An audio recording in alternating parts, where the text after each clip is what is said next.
Beaucoup de chrétiens se disent « Est-ce que je ressens l'amour de Dieu aujourd'hui? Est-ce que je ressens l'Esprit Saint aujourd'hui? Hier, je l'ai senti. Il me disait de faire ça, et j'ai obéi. Waouh, je l'ai senti, et j'ai ressenti l'assurance d'être sauvé. Je me sentais comme si j'étais sous la grâce de Dieu, mais je ne sais pas, il semble si froid aujourd'hui. » C'est ce que les chrétiens semblent faire. Ils ne se basent pas sur ce que le Christ a fait. Ils ne se basent pas sur des faits subtils de la parole de Dieu, mais ils se basent sur leurs sentiments. Oui, la semaine dernière, j'ai ressenti le Saint-Esprit dans l'adoration. Mais aujourd'hui, j'ai l'impression qu'il n'est pas là.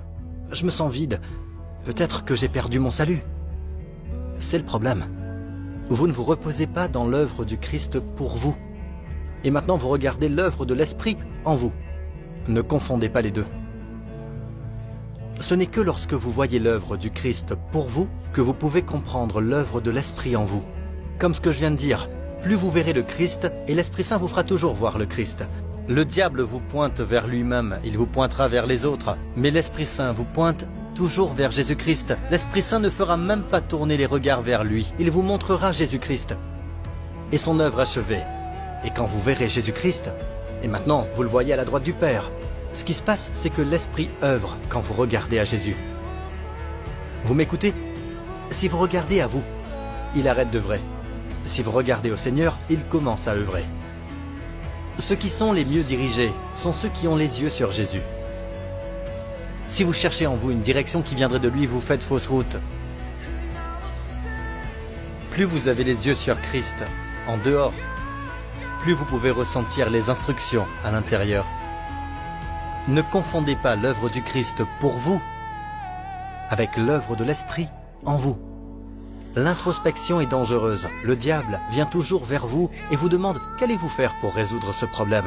Qu'allez-vous faire? Qu'allez-vous faire? Qu'allez-vous faire ?» Tout repose sur vous maintenant. Si vous ne faites rien, rien ne se passera.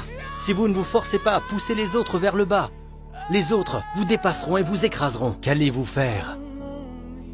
Mon ami, arrête-toi, prends du recul et dis « Attends une minute. Je suis dans la faveur de Dieu. Je suis dans la faveur de Dieu. » Et la crème monte à la surface.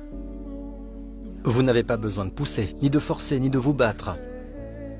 Donc l'une des meilleures choses à faire est de mémoriser 1 Jean 4,17. Tel il est, tel nous sommes aussi dans ce monde. Parfois, quand vous vous sentez mal, posez-vous un instant et dites-vous « Je suis tel que Jésus ». Est-ce que Jésus a ce sentiment de blablabla en ce moment? Jésus se sent-il rejeté? Tel il est, je le suis aussi. Je ne me sens pas en sécurité, pasteur. Je ne sais pas pourquoi, je ressens beaucoup de peur en moi. Alors demandez-vous, est-ce que Jésus a ces peurs? Non. Alors regardez à lui et dites, tel tu es Seigneur, libéré de ses craintes, je le suis aussi dans ce monde. Cela peut ne pas venir immédiatement, continuez à regarder. Et vous savez quoi? Tant que vous continuez à regarder, l'Esprit Saint continue à œuvrer. D'accord? Ne ramenez pas l'attention sur vous. Où est-il? Je ne ressens pas le Saint-Esprit. D'accord? Êtes-vous avec moi? Je vais vous dire quelque chose dont j'ai hésité à vous parler, vu le peu de temps que l'on a.